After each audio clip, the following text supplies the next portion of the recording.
ఇది మీ fat loss కి biggest enemy. నువ్వు డైట్ చేస్తున్నా, జిమ్ కి వెళ్ళినా, వాక్ చేసినా స్టిల్ వెయిట్ డ్రాప్ అవ్వట్లేదు. ఎందుకంటే మీరు meal to meal survival mode లో ఉంటున్నారు. డే మొత్తం చిన్న చిన్న bites, tea, snacks, 1 handful 2 handful snacks అని ఇవన్నీ కలిసి ఒక ఫుల్ మీల్ క్యాలరీస్ అయిపోతాయి. బట్ మీరు నేను తినలేదు కదా అని ఫీల్ అవుతున్నారు. ఫ్యాట్ లాస్ కి ఎనిమీ నెంబర్ 1 ఏంటంటే మైండ్లెస్ ఈటింగ్. మీరు ట్రాక్ చేయలేని ఫుడ్స్ మీరు తినేస్తున్నారు. ఒక బిస్కెట్, ఒక స్పూన్ నమ్కిన్, 2 సిప్స్ షుగర్ ఇచ్చాయి.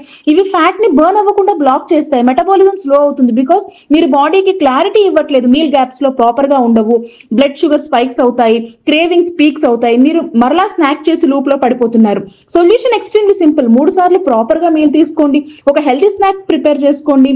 ఏ మీల్ తిన్నా ఫుల్ ఫోకస్ తో తినండి. ఫోన్ లేకుండా చిన్న చిన్న బైట్స్ కౌంట్ చేసుకుంటూ మైండ్లెస్ ఈటింగ్ ని 0 తగ్గించేసుకోండి. అప్పుడు ఫ్యాట్ మెల్టింగ్ స్టార్ట్ అవుతుంది. వెయిట్ లాస్ అంటే వర్కౌట్స్, డైటే కాదు, ఫుడ్ ని అవేర్నెస్ తో తినడం. నువ్వు తినేది కంట్రోల్ చేస్తే ఫ్యాట్ ని ఎవరు స్టాప్ చేయలేరు. Subscribe for more.